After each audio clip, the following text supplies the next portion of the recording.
Hi, John Jeff, continuing here today at the Stretch Lab in beautiful St. George, Utah with Shay, our superstar flexologist. Shay, I have to tell you, after we released that first video, I had a neighbor come up and he said, John, it's amazing. That's Shay. I did those 3 stretches. I'm doing them every night and I sleep better. I feel better. It's terrific. But I had other people come up and write me and say, hey, you need to get Shay back because I need her to kind of explain those 3 stretches a little more. I want to do them, but I'm not quite sure. So that's why we're here today. Shay's agreed to come back and I have agreed to be your guinea pig. So here we go. I think there were 3 stretches that we'd like to talk about that you mentioned. Those 3, the first one was the lumbar rotation. And the second one was the child's Child's pose, pose. which yoga, great. And the third one? Our favorite, our goalpost corner wall stretch. Oh, I love that. It's a great golf stretch. And I did it for a few years. So it's one I'm comfortable with. All right. So we're here and I'm going to take off my shoes because it'll be a lot easier to do this. And how am I starting this? So I'm going to have you lay on your side, just like that. Now what you're going to do is you're going to take your bottom knee, your top knee. And this is going to go right in front. Oh, my knee up. Just like this. Okay. Your foot is just kind of pocketed right behind your knee. It allows to not let the foot fall forward. Oh, so the foot right there, right into that knee. I feel that. Yes. Okay. That's easy to do. Perfect. Now we're nice and in line here with the spine. You're going to put your arms out front like an alligator. And now what you're going to do is you're going to take this top arm. You're going to open up and follow that hand with your eyes and let everything fall and open. Oh my goodness. So I'm stretching the neck and the lower back. And you're probably feeling some in the chest. And the too. shoulder. Wow. And continue to look that way. A lot of times people will make that common mistake of keeping their head facing forward. So if your head's facing towards your left hand, you're not going to get that full rotation in the neck. So you can feel just twisting your head, the difference that makes. Gotta lift my head. My knee has come up. Is that okay? So that's okay. It's just a great progression you can work towards to keep that knee down. And that's how you can track progress over time. Can't go as far, but I'm probably getting a better stretch. Eh? Yes. Yep. And that should give you a little more in the low back. Now my hands are 90 degrees out. They're not down or up. They're straight out. Is that correct? Correct. Okay. And how long? Now when I'm doing this, am I just letting gravity take it down or am I kind of pulling it? What do I do? You can do a little bit of both. I like to just go and let gravity pull. So as you're taking your deep breaths, each time you take that breath, it's going to allow you to lengthen a little bit further, continuing to look towards your right hand. Now, if you want to make it go a little bit more intense, keep this knee down and try to reach open with that back shoulder. And that will get you an even deeper stretch. Can I take this hand up to hold that knee? Would that be okay? Absolutely. Great adjustment. It kind of helps you out. Okay. Wow. And what is this doing for me? Talk us through what it's helping. So it's helping quite a few different things. So neck rotation, super important for any sort of movement, driving, being able to look behind. Overall back rotation, spinal health is huge. Your core is what controls the rest of your body, right? So if we have a nice, strong and mobile core, we're going to be able to do other movements a lot easier, as well as opening up the hips and the lower back, which is going to help you be able to turn around in the car, be able to squat better, and just alleviate tension to bring more fluid into the overall joints of your low back. So I'm moving the upper body, but it really does stretch that lower back quite a bit, doesn't it?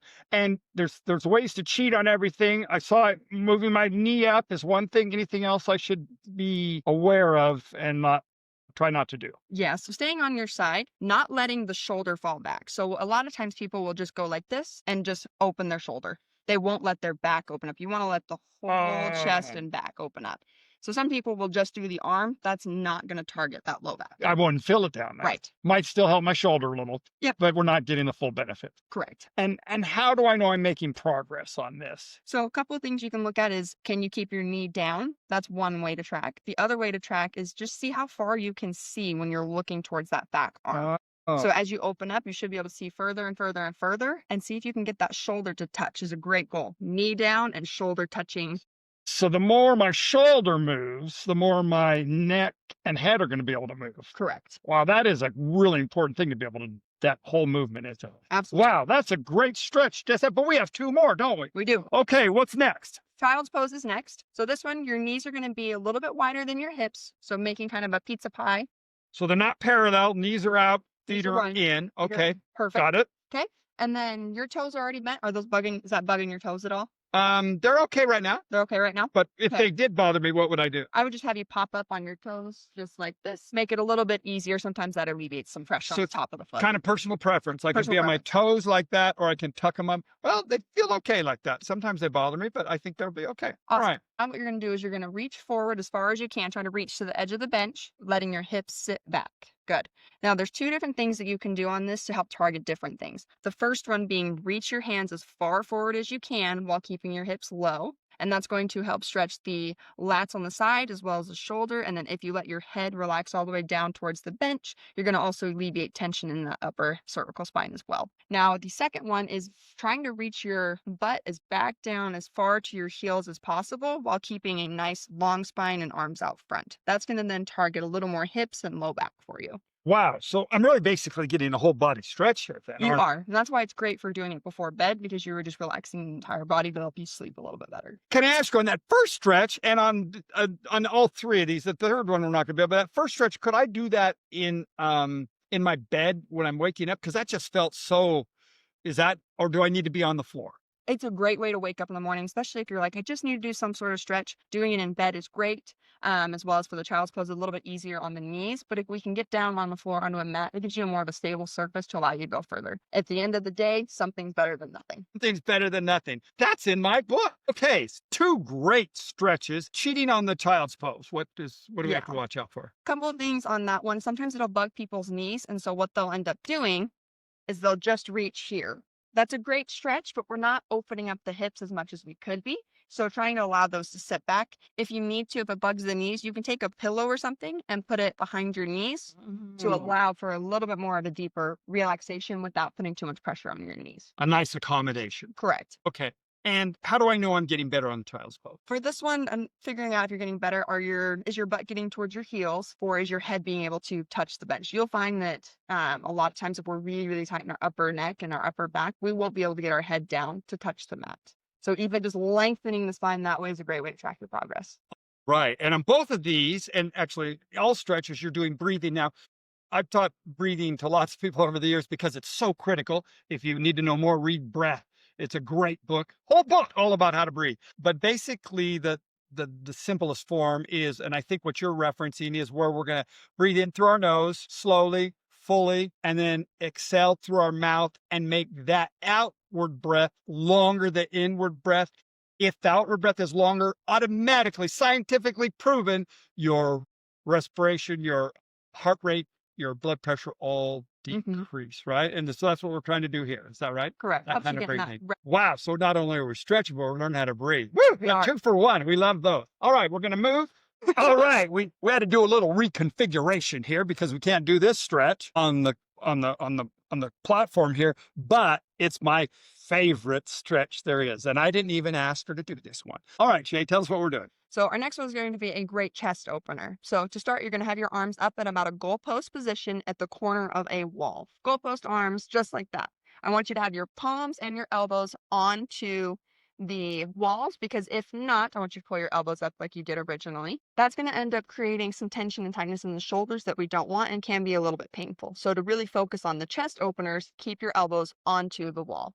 Now, with a nice tall spine, keeping the head nice and neutral, you're going to let gravity pull you forward and sink into the chest, or sink into the wall, so that you can think that chest is falling forward. How does that feel? Terrific. It really opens up the chest, the shoulders, allowing your scapulas to move freely, which also helps to open up your rib cage, which again, as we talked about earlier, is so important for breathing to get to that full capacity. How am I going to know if I'm cheating on this one? Is there something that people do? So the big cheat one is pulling the elbows up. Elbows up. If this is cheating, keep your elbows down. The other one that's cheating is going to be tucking the head and think that you're just reaching with the head coming forward. Again, that's going to do that top shoulder, and I want it to be all through the chest, the pec, the anterior delt, and into the bicep a little bit. How do I know I'm improving? Seeing how far that you get onto the wall. So another thing you can do is see where your feet are when you start your stretch, and see if over time you can back your feet up a little bit further each time and see if you can deepen that stretch. So this is a problem that I see with a lot of particularly younger men who go to the gym, and where do they spend most of their time? Bench press, and they get it big, which, hey, nice, big, strong chest. But what they do is they don't do commensurate work on their back, and they become not symmetrical. And I have them just to show them stand up with your hands at your side. And this is how they look. Gorilla hands. And now if I pull my chest back, not gorilla hands, gorilla hands. And you don't want gorilla hands. And this is the way, of course, do the proper back work as much as you do on the chest. But you got to stretch it now to solve the problem you've created. But women have the same issue. Is that right? We do. We most definitely do. We carry a lot of tension and tightness in our traps and our chest as well, and we'll create that forward posture. So a stretch like this is going to help you be more confident, open up your posture, and feel a lot better about yourself.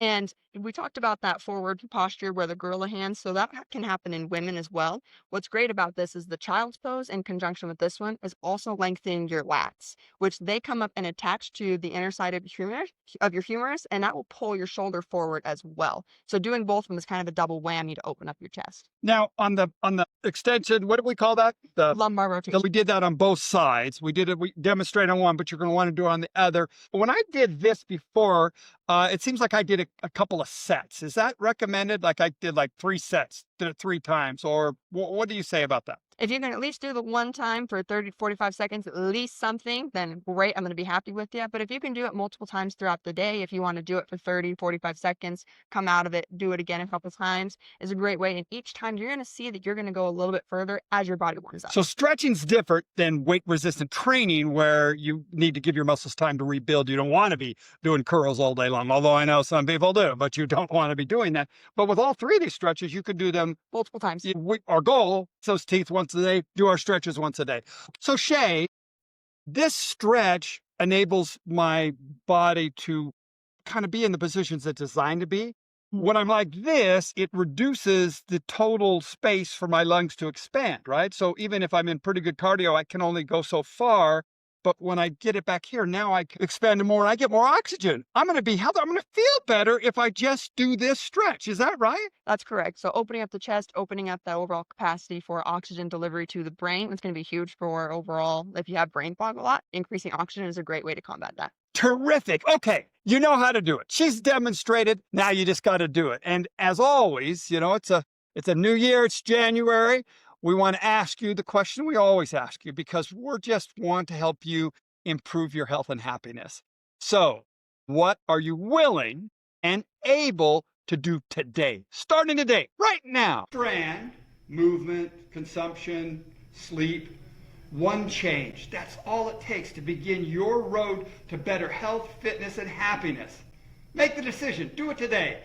John Jesse with the Health Continuum with Shay at the Stretch Lab in St. George, Utah. Have a great and healthy day.